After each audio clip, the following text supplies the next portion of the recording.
All right, we are back once again on Johnny Torch Live. I planned, as usual, the best laid plans, but I don't think anybody's watching live anyway, so sorry for the delay if you were waiting for the show.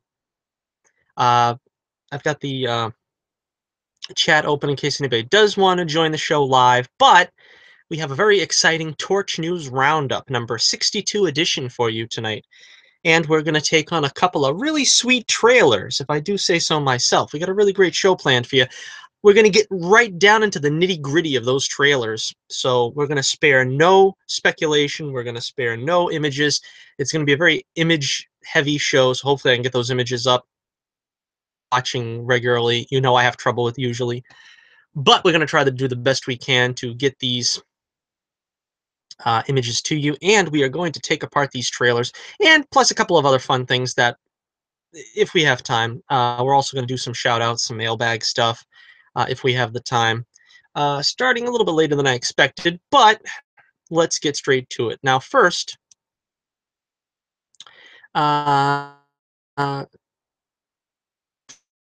do, so we'll try. All right, first up, our weekly edition of Johnny's NFL football picks of the week.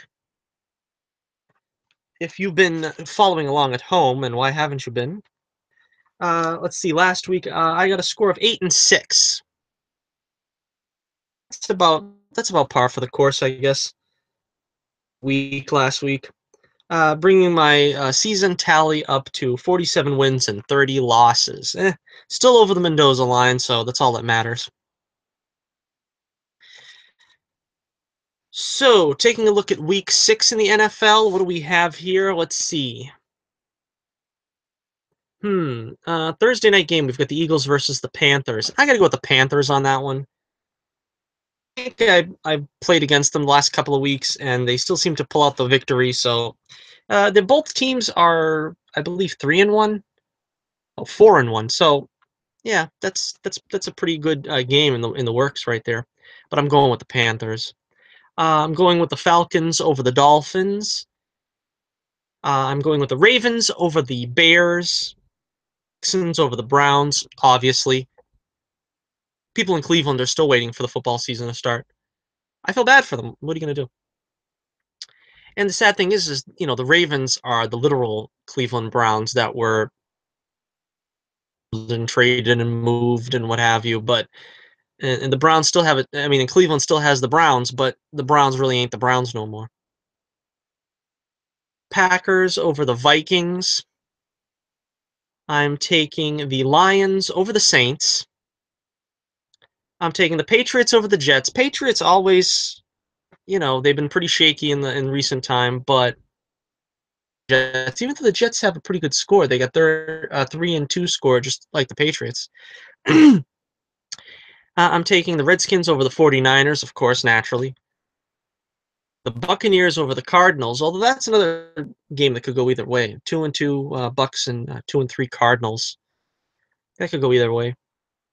Game that's going to be pretty close. The 3-2 Rams and the 3-2 Jags. Both teams have been up and down, but mostly up. They've been scoring a lot of points. Team on this one, I'm going with the Jags. Chiefs versus Steelers. Of course, the Chiefs, the only undefeated team. It's kind of impossible to go against them at this point. They're 5-0. Andy Reid doing a great job with that team this year. Going with the Chiefs there. Chiefs at home, especially against the Steelers.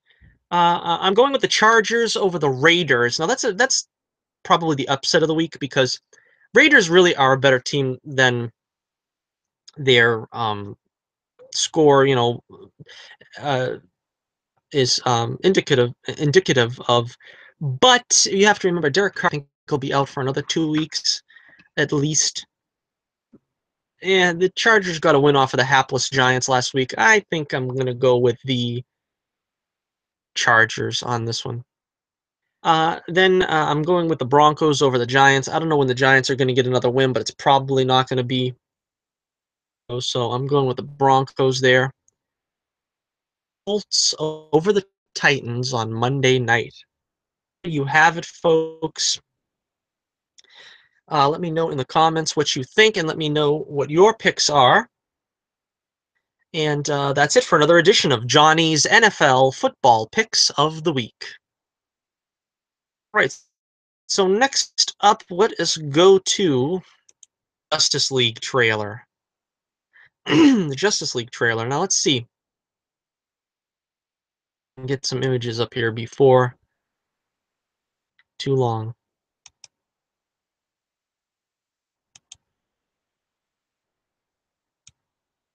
Let's see.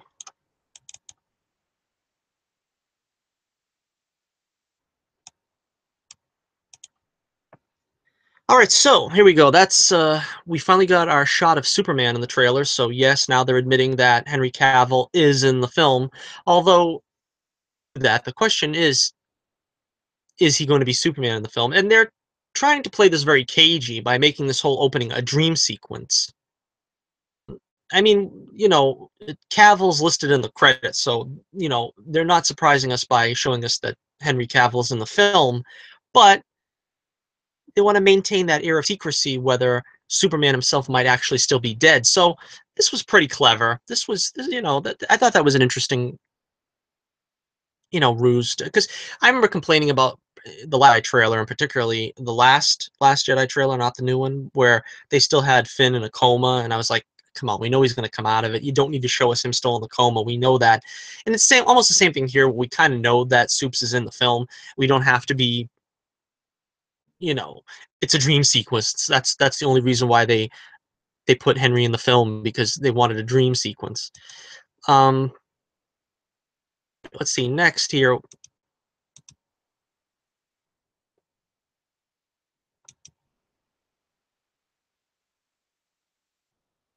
All right. All right, now, can I just say how amazing Amy Adams looks? She's just gorgeous. In this trailer especially, she just looks beautiful. Now, all you haters who want to keep complaining that she looks too old or whatever can just take a jump in the lake. You need your eyes examined. She just looks great in this trailer, and I'm glad she's going to have a big part in this film because Lois Lane is just an important part of the Superman lore. And a Superman 3 review perspective, I remember saying there that part of the missed opportunity they had in that film was seeing how Lois would react to an evil Superman. That's sort of the same thing here. You need a strong Lois Lane presence if you're going to do the Death of Superman story and you're going to show the world without Superman. You really need her presence there. I don't know exactly how she'll fit into the story, but I'm really happy that she's in it because for most of what we've seen in the film so far in the trailers has just been battle after battle after battle and a couple of cutesy moments with the Flash and the heroes out of costume, which we'll talk about at the end of this trailer. But especially if Superman, indeed, as some have suggested, is going to go bad in this film as well, not act like Superman normally does. It'll be interesting too to see, Lois Lane's reaction to that and her,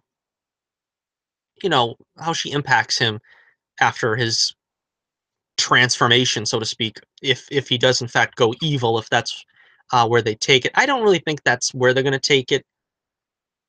You take Superman back to life, and it's kind of like overkill.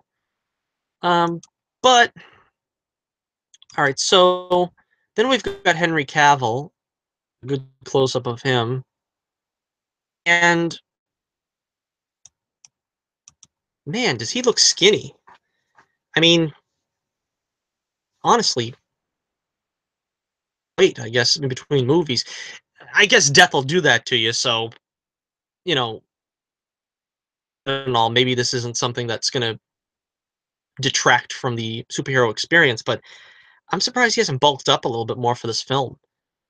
Um, you know, it is a dream sequence, and so I guess you can get away with it with that. That if this is in Lois's mind, she sees him the way she sees him, I suppose. But again, I still like Cavill. I think he'll make a good Superman. If they're gonna finally allow him to act like Superman and not be this kind of mopey, dour, depressed Superman that we've had. I also like that they are using the original Hans Zimmer Superman theme here because, as we talked about last episode, the rumor is that really, Danny Elfman said he's going to be using the original John Williams Superman theme at the point where Superman actually quote unquote returns. And but tonally seems to fit with the previous Snyder films. While the rest of the trailer seems less so, this kind of leads me to believe that this scene is very early in the film before the transition to a more cartoony flavor happens in this direction. But I think mostly, for the most part, this film I think is already going to have that kind of tone. I think they were pushing for that direction. We're going to move away from that kind of dourness. And so it's interesting here. A lot of people are saying, I'm going to try to, balance my review here with some speculation. A lot of people are speculating this happens at the end of the movie. This isn't really a dream. This is a, swerve that the movie studios are want to do once in a while to try to keep things fresh and make people surprised. So you see what you think is a dream sequence and is inevitably going to be the ending of the movie. I don't think so because a lot of films get grief after the fact when they say, when the audience says, "Oh, they showed us the last scene of the movie in the trailer." A lot of people don't like that. Me personally, I don't really care. I mean, as long as it's not, giving away an important plot point or something. But you know, the way this scene is set up so much in the trailer that she's, seeing him, he says something about the ring, and then she wakes up and she's alone. That seems pretty cut and dry to me. I don't think there's any editing going on. Uh, but yeah, it's going to be interesting to see them two back together again. All right, so uh, a lot of scenes of the parademons in battle. I couldn't find a screenshot for any of that, but do here. Let's see.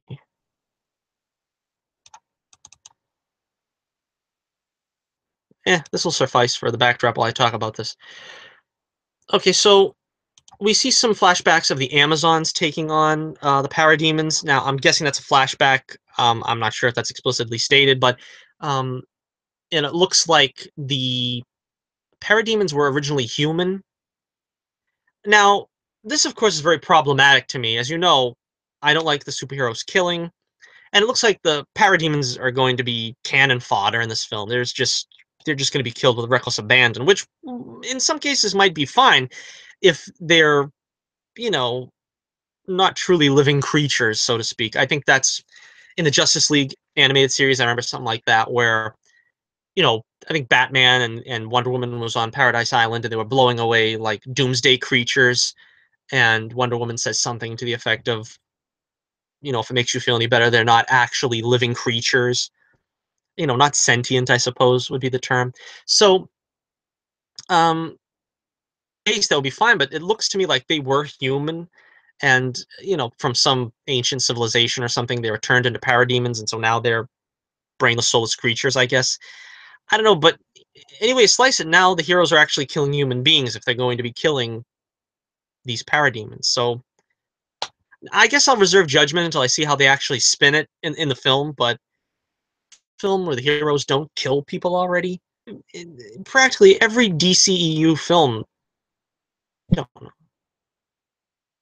Um, let's see. This is we have a picture of over here. There's a lot of cool Wonder Woman moments in this trailer, and she's apparently the one that's going to go toe to toe with Steppenwolf, which makes sense since she, took out Ares in her own movie.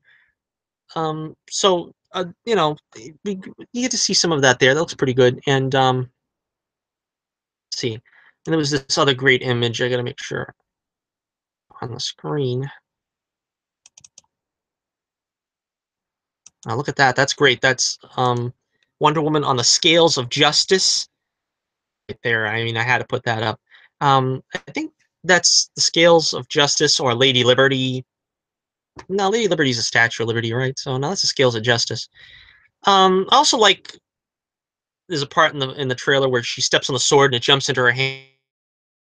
It reminds me of Ursa in Superman 2 doing the same thing with a manhole cover. Do you remember that? She steps on and it flips up into her hand. So I thought that was pretty cool. Of course, I think everybody's talking about this scene here. Let's see. Again, if this was a recorded and have these slowdowns while I look. Ah, there it is. Wonder Woman smiling. Cute there, doesn't she? Wonder Woman is supposed to smile. See, that's the thing. A lot of previous films is we don't get to see her smile enough. We don't get to see the heroes smile enough. She's supposed to look like this. This is the way Wonder Woman routinely looked. Sure, she smiled in her own movie, in the solo Wonder Woman movie, but she was always wearing that big freaking fur coat all over the place, and it kind of ruined the effect a little. This is Wonder Woman in her natural state, and so that's why this feels like it means all the more to see her smiling like this as Wonder Woman, and not, you know, covered up and looking like someone else. Okay, so what else do we have? The shot of this again now. A lot of people are still saying this is Superman, and I can see where, yeah, he's skinnier, than I may have remembered, but that still does not look like Henry Cavill's leg. I mean, the cape looks too short for one thing, it's a little too bright for another, and that looks like it's supposed to be skin tone. The leg, also the boot, is also kind of small looking. I don't know. I still say that's Supergirl that he's looking at. I don't know how that's going to fit into the movie. I don't know if they're going to actually cast a Supergirl to be in the movie, or if this is just like some hologram of some old Kryptonian data he found in Superman's vessel or whatever. But it looks to me very much like Supergirl and not Superman. I don't know. I'm still going to maintain that until I'm proven otherwise, that that is Supergirl in the trailer. Tell you, but all right, and of course, one of my favorite that I'm looking forward to. Let's see if I can get it up here. Aquaman. Now he was so great in this trailer. He's been great, totally honest with you, and he looks like he's just going to have a lot of fun here. Now this is Cyborg tosses him like the fastball special. If you've ever seen the X-Men, that's like a Colossus and Wolverine thing. Oh, it looks like he's going to be a riot in this film. I mean, my man. And then Cyborg throws him. Now, to be honest, I think Cyborg is the only one I'm kind of concerned about. I'm afraid he's going to be a little bit underwhelming when compared to the others. Because, they're making him the more reserved of the heroes. Like Flash is going to be funny, and Aquaman's kind of boisterous and stuff. But they really haven't given like a lot of personality to Cyborg. It looks like so far. I mean, we've seen like little bits of sort of a wry humor that he has, but we really haven't seen like a great Cyborg scene in my opinion yet. So that might be my only about the film, to be honest. I guess in a way it makes sense that he's like a little withdrawn because his career, and he's coming to terms with being like 35% human. So I suppose I can understand if you got to start at the beginning and let him you know what he's become and stuff. You can't just make him like a joke machine, right at the beginning. But I'd like to see him have a little more fun in the future, and I guess loosen up is the right term. Also, we saw a little bit of Atlantis in the trailer. It looks like there's some kind of fight going on. I don't have a screen cap for that, but I'm not sure. Like I said about the Amazon scene, I don't know if that's flashback supposed to be, or if that's like um someone attacks Atlantis, and that's why. All right, so let's see. If I have any more images, no, that's about it. Okay, yeah, we got the ending scene. That was really funny with the flash, where he's going single. Yeah, it's the bat single. That was funny. I like the flash. I like the flash in this film. I mean, I was the first that I said I didn't like the small bit we saw of him in Batman v Superman, and I wasn't crazy about the concept of another Flash when we've got Grant Gustin doing such a good job in the television show. But he really he really grew on me as Miller, and he looks like he's gonna be a lot of fun. I'm not an expert on the comic Flash. I know he's not really that funny and jokey, the Barry Allen version. It reminds me a little bit of the Wally West version from the Justice League animated series, where he's I don't know if I'd say a wise guy, but he's a little bit more of a sense of humor than the rest of the characters. A lot of those episodes he bounced off of Batman, in fashion. Um, but yeah, so I love the trailer. I thought it was really great. I want to be hopeful. I know DCEU doesn't have a great track record. I like the last three trailers that they put out for this film.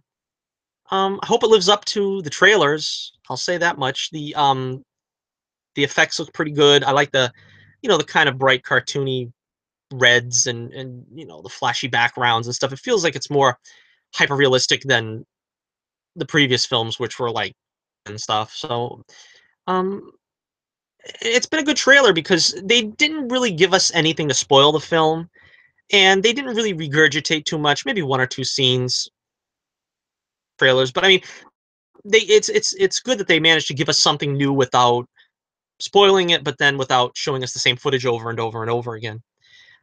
So yeah, I'm looking forward to this one. I think it's going to be good.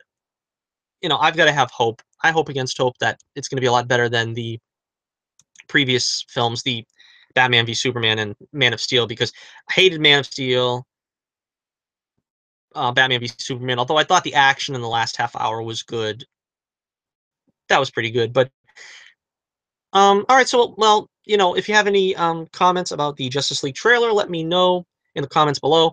I personally liked it a lot. I'm excited for it. I'm hyped. We get to the Last Jedi trailer. Oh boy, this is something because Disney has been close to the chest when it's movies. They don't want to show too much, and I thought this one showed a lot, but they showed a lot more than I was expecting. Oh, geez, where to begin? Let's see. I'll look at my notes here, see where I begin. Okay. All right. Now, first off, so with this, I wasn't the biggest fan of The Force Awakens. Um, movie was, I'm one of the ones that much will say that it was of New Hope.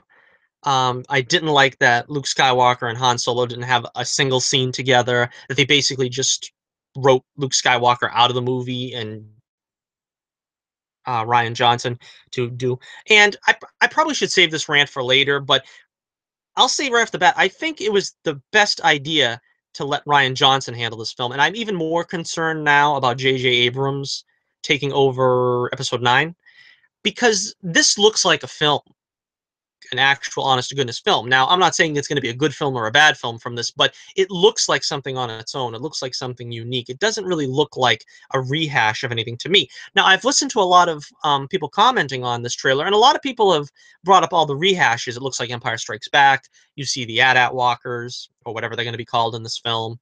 And, ostensibly Luke is going to be Yoda. And so I know there's going to be comparisons there. There's going to be original trilogy in all these sequel films. But I thought it felt a lot more original than I was expecting. And I didn't like the last Jedi trailer because Personally, I felt like it didn't show us anything important. It was like snippets of, yeah, we know Luke's in it. Yeah, we know Finn's in a coma, and we know Rey's gonna train. I mean, it really didn't show anything to get me excited. I didn't like the line that Luke says, "If there's one thing I know, the Jedi must end." So I'm not a Star Wars mark by any means for these Disney films. I've been highly critical of them. But I have to say, I think that this trailer has gotten me more hyped for this movie than I was before this movie. I mean, I really in my mind. See, that was the greatest thing about Star Wars was the speculation. You could say, like in the prequels, I was like, even though we knew what was going to happen, I was always wondering, well, how's it going to fit in with what the Emperor's trying to do and the thing going on between Anakin and Obi-Wan. It felt like there was like water cooler talk, so to speak. With these sequel trilogy films, I don't feel like there's anything to talk about. It's like, well, Rey's going to be trained. Well, yeah, we know that. That's about all there is to know. And going to happen to Luke and Leia. They're going to die at some point or something. But in this trailer, I did get more of a sense of there's more of a story with Luke.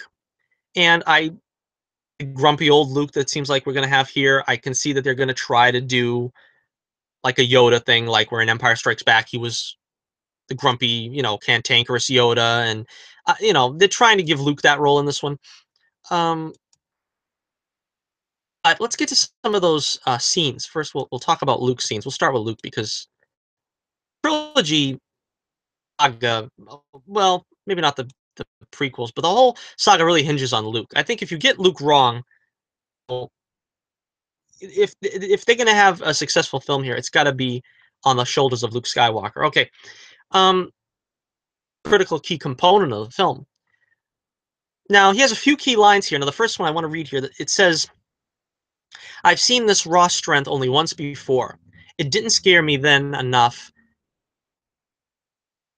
The references to Kylo Ren. At least that's what we think. I personally think he's talking about Kylo Ren again. I've watched some videos. A lot of people are speculating on different things. I think he's talking about Kylo Ren being the first, raw power that he'd seen, and that, of course, the second. Now, this leads me to believe that my speculation is I think Rey is. I thought this from the beginning, and I still think it. Rey is the daughter of Han and Leia because if they have like equal powers, it seems to me that they have to be the same offspring.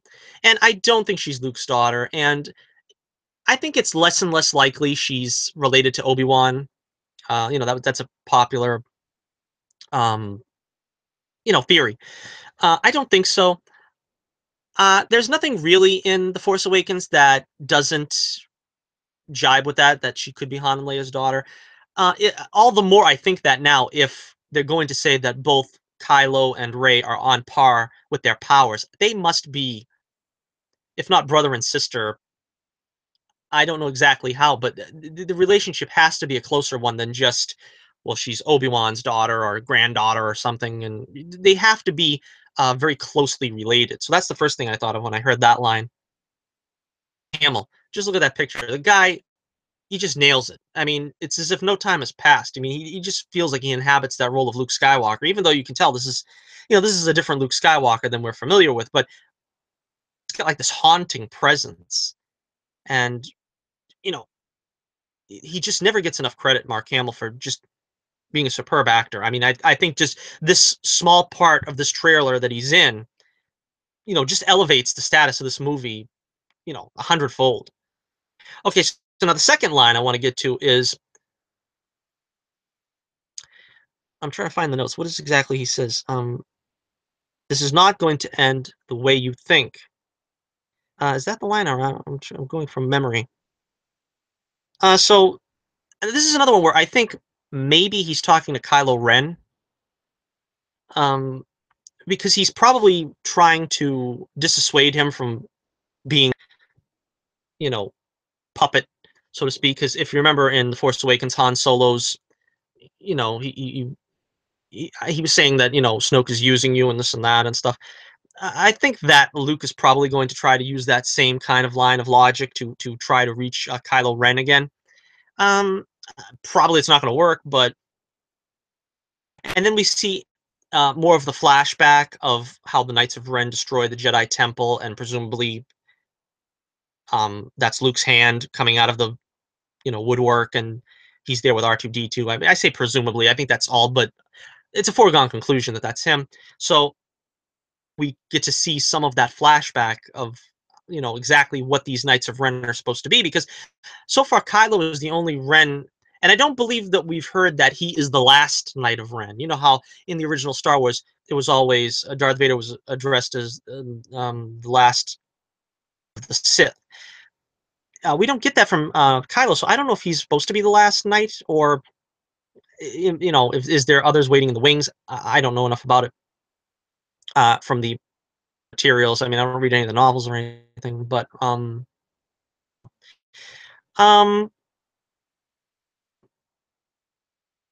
now this is my only problem with the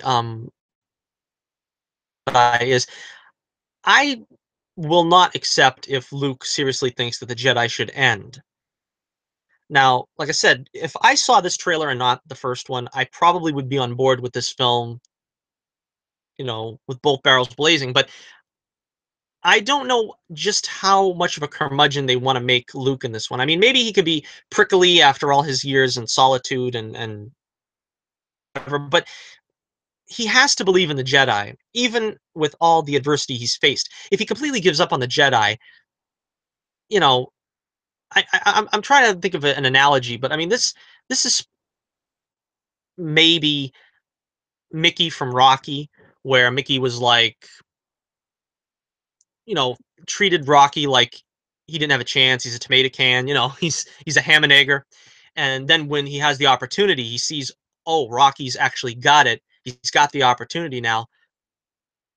I can make him better.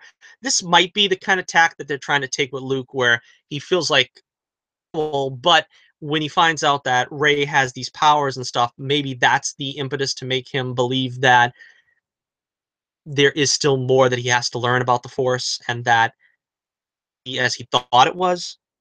At least that's what I'm hoping. That's um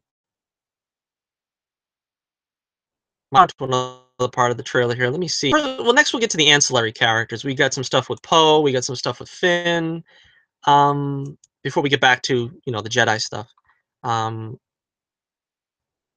all right. At least they got Finn back out of cryo stasis there, or whatever he was.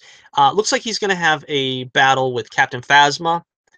Captain Phasma, kind of a joke at this point. I mean, character was kind of just stupid and blasé in the first movie, in The Force Awakens. I don't really know how they're going to up the ante on that and make her feel like she's actually a real deal threat, a real presence.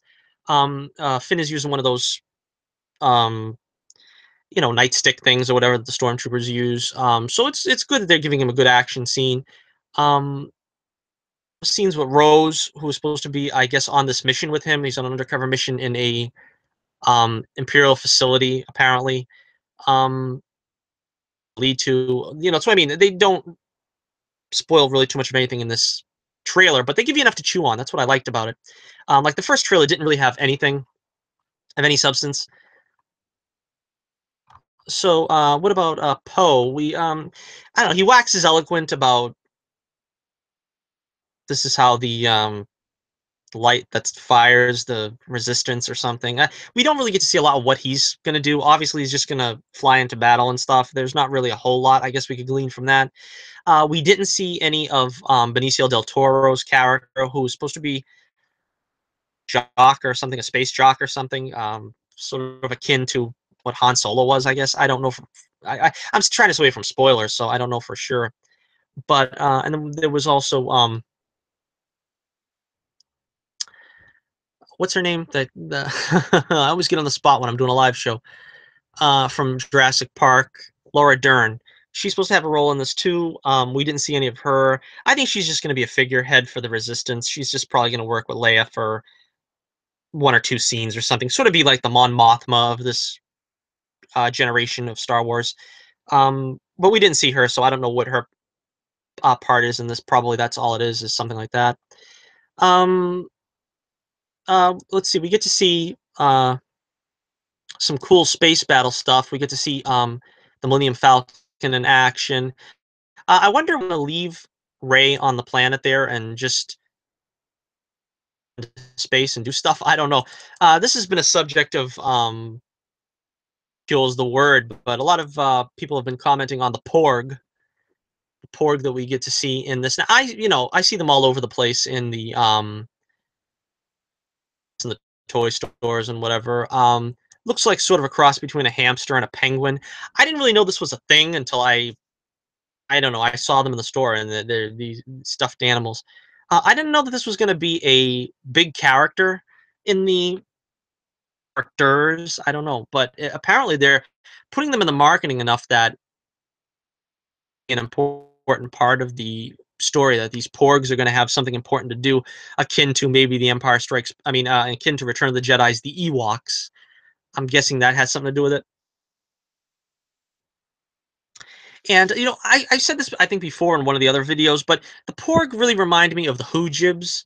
I don't know if you guys remember the Marvel comics from the '80s. You might not go back as far as me, but in the comics, they were little like white furry puffball creatures that I don't know. I think they chewed on electricity and fed on electricity and stuff.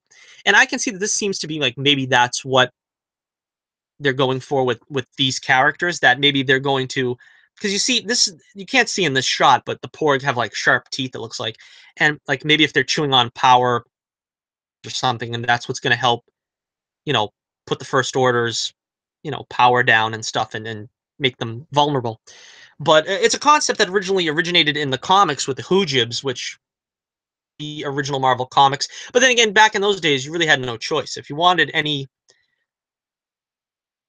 Star Wars media, you had to go to Marvel Comics, and most of the time it was good. I mean, you had a couple of crazier, um, especially at the end. I think after Return of the Jedi, when they didn't know what to do, and because there was like no Star Wars film on the horizon, and they were kind of like, let's put these tick-like creatures as the bad guys, and it started getting a little unwieldy. But the Kylo Ren and Rey stuff. First off, this is probably the scene everybody's talking about.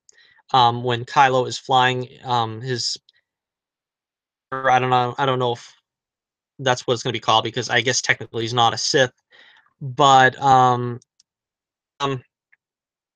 he's apparently sizing up in the Rebel there, and apparently he's going to do away with both parents. Is this the way that Kylo Ren's going to go? This is probably the most interesting thing, in the trailer. Is Kylo going to go that bad? Is he going to kill both of his parents? The thing that kind of ruins this for me, and I don't know if this is a spoiler. I just say spoiler warning for like 20 seconds if you don't want to hear this possible spoiler. But the rumor had it, at least, that Carrie Fisher was going to have a big role in Episode 9 before her untimely death.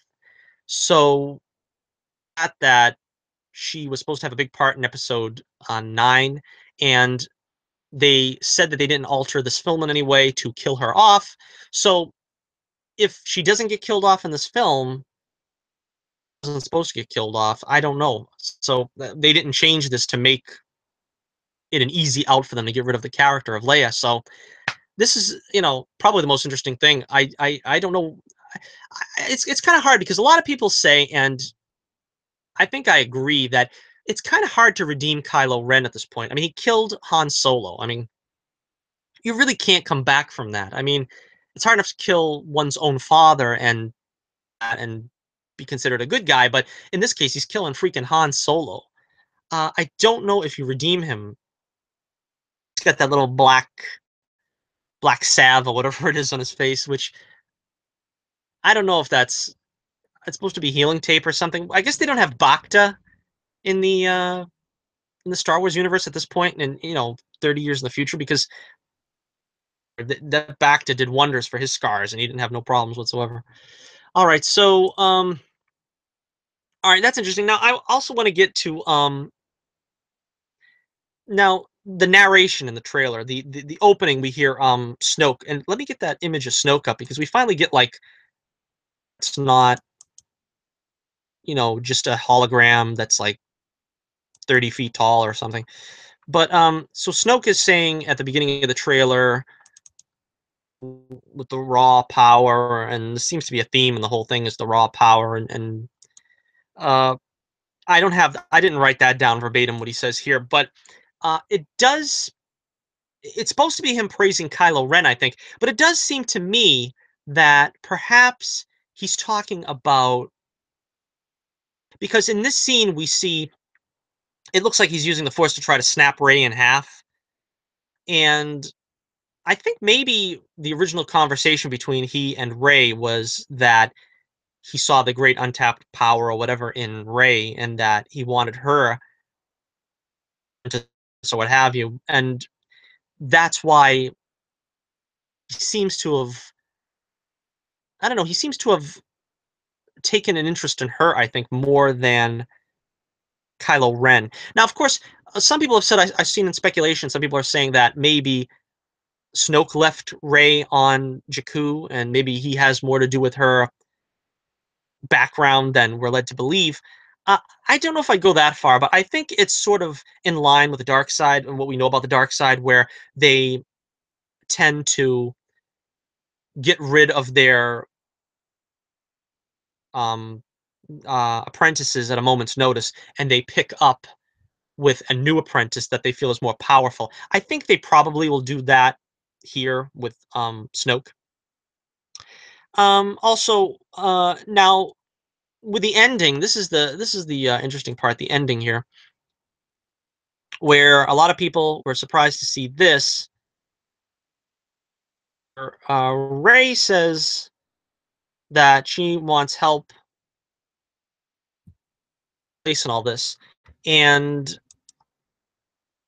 here's at least she's talking to Kylo Ren, and that Kylo Ren extends his hand to obviously be her master or partner in some manner. Um, a lot of people have said that this is not edited together in the same scene. That this is cut in parts where Ray is in one scene and I don't see that at all. To be totally honest with you, this looks like it's the same scene, and I don't think that the studios are that savvy to throw people off entirely. Now, this will be a complete plot point. This would be a plot point where the whole story will hinge on this. I don't think that the story will play out the same if this scene isn't in the movie. For instance, let me explain to you what I mean. A lot of people took from the Force Awakens trailer that Finn was going to be a prospective Jedi because he held a lightsaber. Now, I was the same way. I said, well, perhaps they're going to make him be the next Jedi and he's going to be a successor to Luke, which didn't make no sense to me because he didn't look like he would be a Skywalker, quite frankly.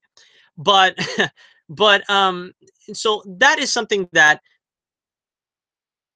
throws you a curve. You see him holding a lightsaber, you think he's going to be a Jedi.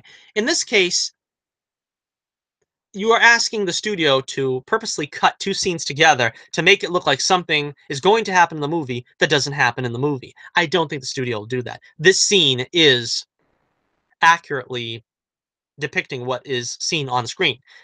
Um, some people saying, is this a Force vision? Is this like the Cave of Dagobah? Uh, I don't think so, personally. It's possible. It's a possibility. I can see where that might happen, but uh, I don't know. To be honest, this just seems to me to be what they were sort of alluding to in the first film when they had Kylo offering to be her trainer, her her mentor or whatever. And I don't know if that's going to be the case. I don't have any more images for you, but yes, there it is. The beckoning hand, like Darth Vader, beckoning Rey to his cause. So, in conclusion here, yes, I was really happy with it. I like I said, it pumped me for it more, and I don't know. I think also something else I think is when we hear Kylo Ren in the Star Cruiser there in the fighter, when he's saying things like um, "Let the past die," "The only way to become what you are meant to be." I think he's talking to Rey at that point. I don't think he's talking to himself, and if he is, that's a very strange thing to be telling himself. I mean, I think it's safe to say that evil, and he's going to try to tempt Rey. Now, whether they're going to allow Rey to be tempted or not is another story. I mean, it would really be cool, if you ask me, if, like I said, these are both the Solo children, Kylo and Rey, and Luke ends up having to defeat them both. That would be awesome because that would be sort of, I would like to think that at one point maybe one of them would turn back. I guess it would be Rey at this point because, like we said, Kylo is probably irredeemable. But if Luke had to take both of them out, I don't think that would happen because you're basically saying that the next generation of Skywalkers or Jedi or whatever is going to be killed by Luke. So I don't think that'll happen. But if he had to confront them at least, that would be pretty cool. And maybe perhaps Kylo would fight Luke, and then Kylo would kill Luke, and then Rey would have to kill Kylo. And then, of course, where does that leave Snoke? Um, I'm a firm believer that Luke is going to be the one to defeat Snoke. It's just a question of whether Kylo's going to end up killing Luke, because then you're going to have Kylo be this, giant killer. He already killed Han. It's possible he's going to kill Leia. If he doesn't kill her, then she's going to end up dying because obviously in between films, Carrie Fisher passed on. She's dead. She can't come back. So don't think it's going to be that way where they're all going to die. So at least I personally hope Luke is going to remain for the rest of the series. Um, we didn't talk a whole lot about Ray other than her partner. I mean, there was the training scenes. Um, Kind of underwhelming. Of course, you don't want to see too much. I can understand that. I mean, she's just swinging a saber at a rock. Uh, Not really that exciting. Um, and a lot of people outright hate Ray. As I said in my very first video when I reviewed The Force Awakens, I said they can still salvage the character. Now, I admit I didn't like her that much in The Force Awakens because of the Mary Sue-ish qualities where she could do everything and needed no guidance or training. Um, but it seems to me that, at least from the point of view of this trailer, it was the same way with Kylo. And I think they're taking the road that both of these Jedi children, both of these potential Skywalker children, both are so strong in the Force that they don't really need training. They don't really need guidance. And so if they do that, like I said, if they can spin that correctly, they may, to some extent, salvage The Force Awakens. So Rey won't necessarily look like a Mary Sue. Maybe it'll look more like Kylo and Rey are, because the midi-chlorians, so to speak, multiply in the succeeding generations. Like, for instance, Anakin had a great amount of midi-chlorians. They never really tested Luke, but you have to imagine Luke had as much or more midi-chlorian count as Anakin. And that's why I said, so in this case, maybe Kylo and Rey have 3 times the midi-chlorians of Anakin and, by extension, Luke. It's a possibility. Now, I know they don't want to go into midi-chlorians because that was a thing from the prequels that nobody really liked. I wasn't crazy about it either, although I think it had its place. It was basically there to quantify the force powers of Anakin. And without the midi-chlorians, you really wouldn't know how powerful Anakin was. That's what the midi-chlorians were for. It was basically just to say, oh, he's more powerful than Yoda. So if Kylo and Rey both have more midi-chlorian count than Anakin, that might go a long way as to explaining why they are so powerful in these films and they don't need training and I think they could still salvage that so that, as I said, it doesn't look too much like Howard. So, uh, I also have to mention, I'm also a little disappointed that 3PO and R2 are going to get the shaft again, apparently, because they're not in either trailer whatsoever. I mean, all right, you see R2 in the flashback or whatever, but you don't see anything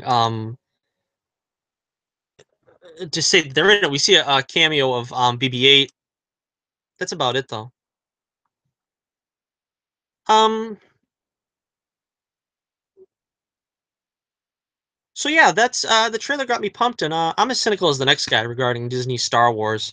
But it's like the Justice League trailer. Dare I hope? I mean, I try to keep my expectations in check, but dare I hope, that this is going to blow me away.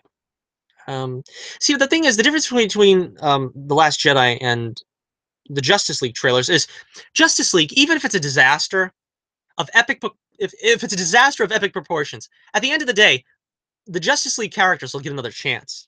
It'll be rebooted again in like 10 years, and then maybe they'll do better. But this is Star Wars, man. This is it. This is the last chance I get to see Mark Hamill as Luke Skywalker on the big screen. If they reboot it again in, say, 10, 15 years or whatever, it's not going to have Mark Hamill, and they're going to be just trying to do pale imitations of Mark Hamill and Harrison Ford or whatever. So this is too important for them to screw up. And that's why I'm like hoping against hope that they're really gonna do diligence here to the characters. They're not gonna screw up.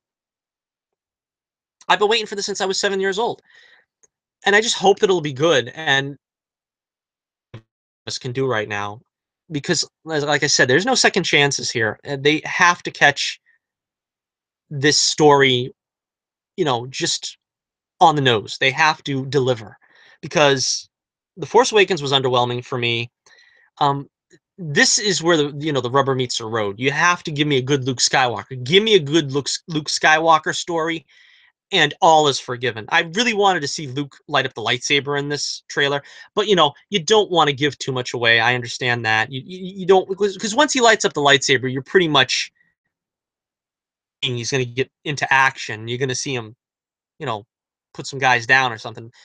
So I can understand if they wanted to hold that off. I'm not angry about that, or gonna hold that against the trailer, but I really wanted to see Luke in action in this movie, and they better deliver on Luke, because that they didn't deliver on him at all in the last film, because he barely was in it. He was in it for whatever it was, a minute cameo.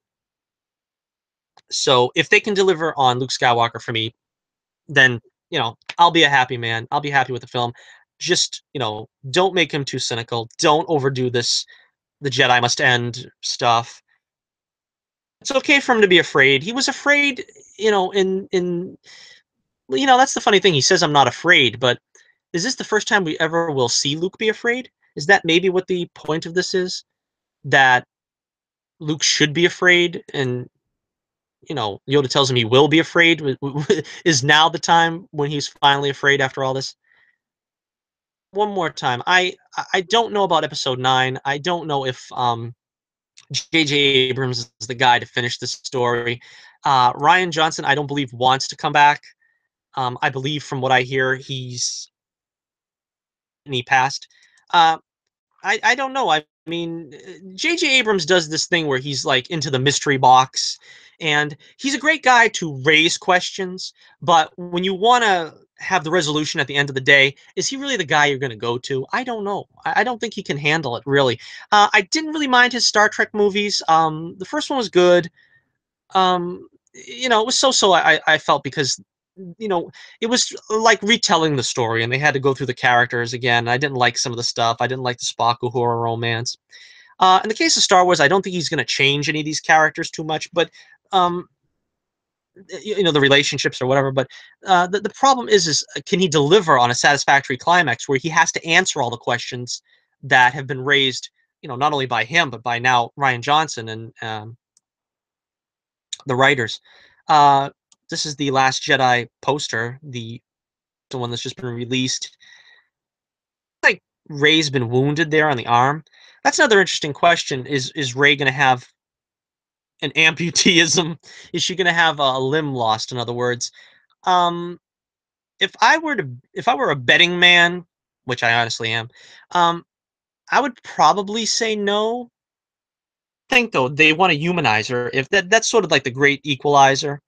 Whenever a Jedi goes into battle and they lose a limb, it's like bad news. But I don't know. I just don't see where she'd lose it to. Is she gonna lose it to Kylo Ren, or is she gonna lose it to Snoke? But yeah, I really want to see Luke go into action against Snoke. That's why I said if you really want to sell me on this movie, let me see Luke go into action against Snoke and beat Snoke, and you know, I'll be jumping out of my seat. But until then, it's just been mediocre so far. The Last Jedi, I mean the Star Wars franchise from Disney. It's really hasn't hit all the marks, and I'm hoping it will. I'm really hoping against hope that it will. So if you have any comments on the Last Jedi trailer, anything that I may have missed, or you want to point out, or just your overall thoughts of the trailer in general, put them down in the description, in the comments below. I always say in the description. Put them in the comments below. Let me know what you think about the Last Jedi trailer. Am I getting my hopes up too much for is it possibly going to be good? A return to form to the way Star Wars really, the Skywalker saga was supposed to be all these years? Let me know what you think. All right, so this is still a Torch News Roundup, even though we've mostly talked about the trailers, and we spent a lot of time talking about the trailers. There's another story here we're going to cover. Movie. Some news coming out about that. Okay, Gore Verbinski is in talks to direct the Gambit solo film with Channing Tatum. Gore Verbinski, of course, directed the Pirates of the Caribbean films. Uh, and supposedly, we also hear that Daniel Craig is in talks for the role of Mr. Sinister in the Gambit movie. Um, they're saying also that Mr. Sinister would also be spun off into other X-Men films. So that's interesting. And we got a synopsis here. Again, I'm not too sure how reliable these things are, but this is the most we've heard about the Gambit movie in a while. The synopsis supposedly goes as follows. Gambit is hired to do a job in Paris in which he has to steal something from the Louvre Museum. His mysterious employer is revealed to be Nathaniel Essex, aka Mr. Sinister. He offers Gambit 40 million to recover a mysterious trunk that was stolen by the Bordeaux clan. It will be auctioned off during the yearly Thieves' Ball, where all the criminal organizations in the world meet up. It uses New Orleans Mardi Gras celebrations as a cover and lists a crew of mutants to pull off the seemingly impossible heist. Ah, that's it. It's going to be a heist movie. They're D-list X-Men that are going to help out in the heist. So I don't know. You interested in this? Is this just really a waste of time? Should they just stick Gambit into another X-Men film? Like probably too late for the Dark Phoenix, but maybe in a film after that. Maybe just stick him in there. I don't know why they seem to want a solo Gambit film so badly. I mean, Channing Tatum is so much older than the other characters. If they're going to ever cross him over with, the uh, the younger generation X-Men from these spin-offs, the rebooted timeline. I don't know. I have no idea. But let me know what you think in the comments below about the Gambit movie. If it will happen, should it happen? Should it not happen? All right, we'll take a few minutes here before we close up shop. Boy, it seems like that hour flew by. Also, take a few minutes here to look at some comments here that I got on the website. This is our mailbag segment. So, let's see. I got a couple of new subscribers here. We got a lot of new subscribers coming in, and we don't have very many views, but we got a lot of subscribers. So, one way or the other. All right, A2UKR wrote for my the 20 greatest superhero actors video. Thank you very much, A2. Also, let's see. We have my Inhumans video was very popular. I noticed I got a decent amount of views on that, and that's why for some reason the shorter scripted videos do better for me most of the time. I would like to engage in doing them more often, but I really haven't had time to do that. As it is, I'm behind on my Halloween videos. I got another one. It's probably going to come out on time, but I haven't scripted the next one yet, and we still have at least one more to go because I like to get at least 4 out. I probably should get 5 out, but too much stuff going on in my personal life now. I don't promise a fourth one. I mean, I don't promise a fifth one. I can probably get a fourth one out. The third one is on its way, but that that fifth one is the one that I probably can't get to. All right, Sean Chandler talks about, and I want to give a shout out to Sean Chandler. He's been a good friend of the channel for a long time. He's got a great channel reviewing movies, television shows. I told him I was gonna give him a shout out. So Sean, here, this one's for you. Um, Also, I loved his uh, Masters of Trivia show that he did for a while there. I don't know if he's got another season in the works, but he has a great show with a lot of other contemporaries of our Cody Leach being one of them. He's also a subscriber. So hey, Cody, if you're listening, if you're watching, thanks for being a subscriber. He has a great channel as well. He does a lot of horror stuff, which I don't get into the horror, so it's I do the classic horror. He does the so if you want the more contemporary stuff, you gotta check out Cody Leach.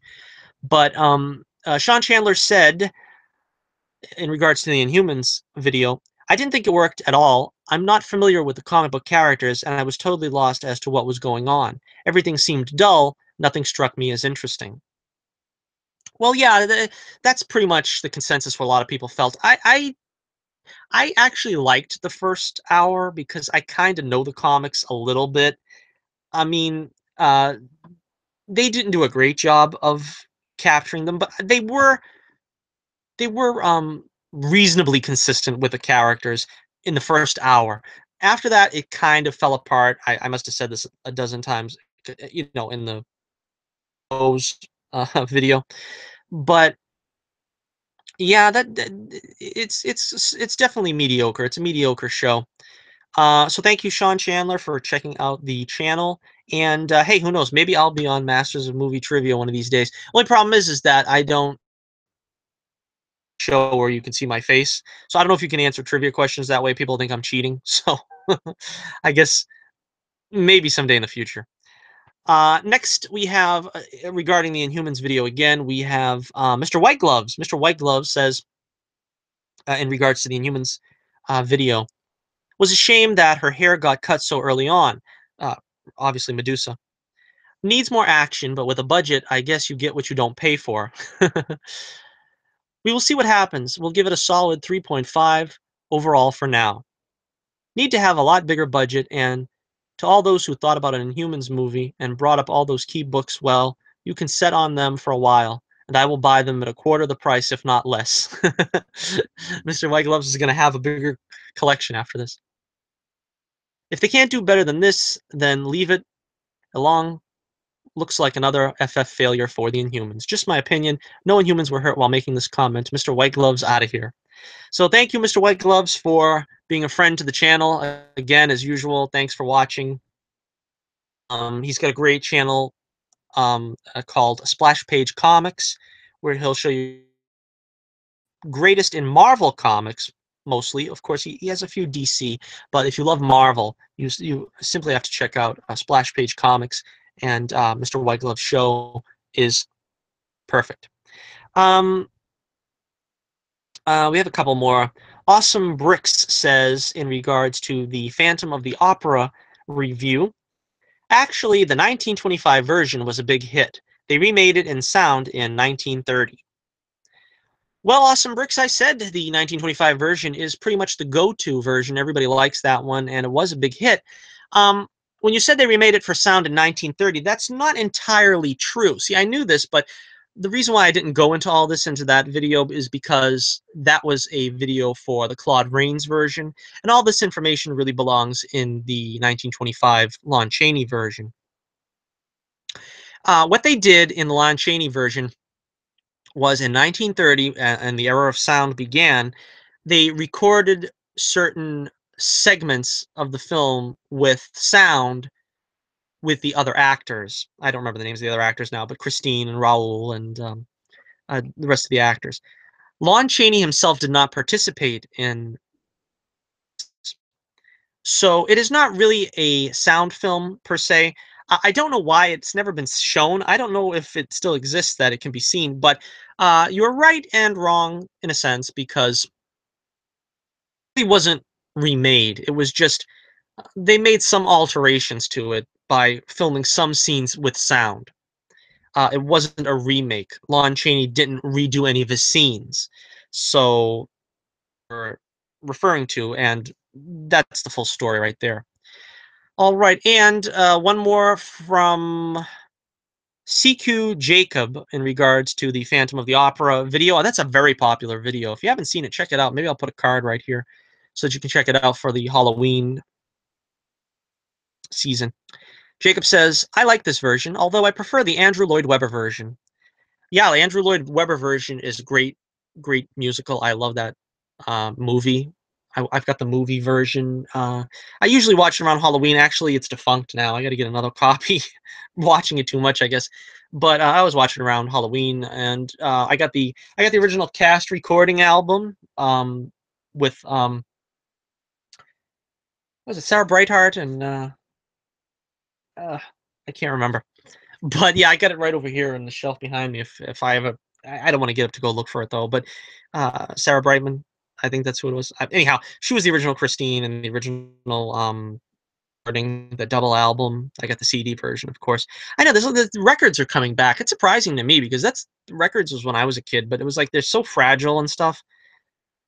Market for records again, but I guess maybe that people are nostalgic and they sound better or something. I don't know. I guess people my age, people of a certain age, they get nostalgic for things like that. And when you have things like records and Star Wars and stuff, people are just take anything they can get. I don't know.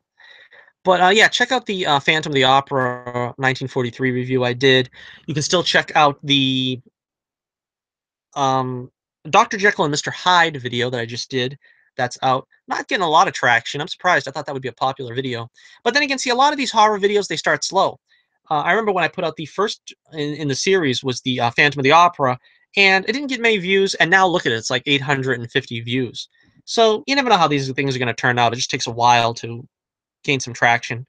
But the um, Frankenstein, Curse of Frankenstein, that's not doing too bad at this point. It's got like 6 views.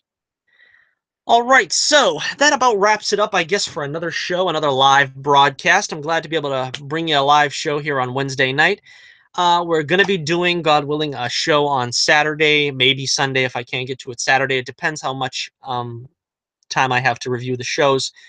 We've got the week in comic book television coming up. I already seen Supergirl. I probably could review it now if I wanted to. I got the notes already made up, but I like to just go through it all in a separate show. So we'll do the comic book TV live show on Saturday, maybe Sunday, roughly around the same time. Um, I also saw The Gifted, so I got that review already set up. I didn't see Flash and Legends yet that were on yesterday. I'm gonna check that out probably right now after I'm through with the broadcast. Riverdale was on tonight, but I chose to do a show instead of watch it. But I'm probably gonna watch that too whenever it comes on demand. I have Arrow tomorrow. I didn't see last week's MacGyver yet. I'm probably gonna check that out again at some point this week. Um, let's see what else is on tap. I forget. Is there another show? Oh, yeah, we got the Inhumans, of course. The Inhumans. We've got Gotham tomorrow too. Boy, I don't know. I don't know how I'm gonna get through all these shows and still be sane. All right, so like I said, I don't have a ton of viewers. I don't have a ton of subscribers. But if you'd like to support the show, you can always check out my Comic Bullets Bourbon in the description below.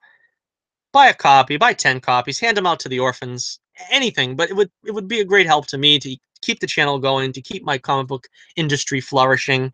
Of course, I've got the Mice Expo coming up on the 21st and 22nd. If you want to come down to Lesley University in Cambridge, Massachusetts at University Hall, I will be there signing copies, God willing, of course, and hopefully I'll see you there. Also, if you want to help the channel, another thing you can do is you see in the description also, I always tout the site that I have. It's in my website. It's a separate page. But if you sign up with any of those websites, I will get a commission. So basically, you'll be helping me out so that if you don't stay with the program and work from home, I'll at least get a commission. So it's almost like donating money on a Patreon or something. Just sign up. That's all you have to do. And you'll help me out immensely. But you really will be helping yourself out. I'd like to do a video on that. Really, I haven't had time really to dedicate to trying to explain what these work from home programs are, but I really should. It's really good. All you do is click a few buttons. You open an email, you click a few buttons, you're done in 15 minutes, and you put aside like about 30 cents a day. And now a lot of people are like, well, that don't sound like much, but 30 cents a day, and you do that over time, you're going to make some spending money. You're going to make some folding cash. I would put it this way. A lot of people are like, well, it's not worth my time for 30 cents a day. All right, let's say I drop 30 cents in front of your mailbox every day.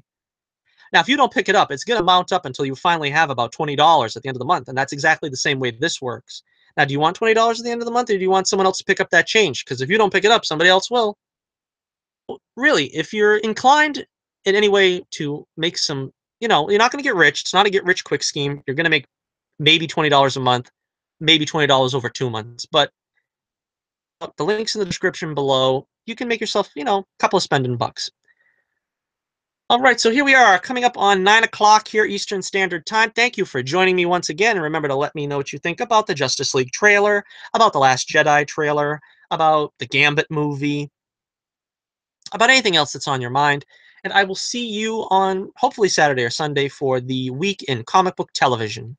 This is Johnny Torch reminding you once again, keep the flame burning brightly, and I'll be with you again real soon.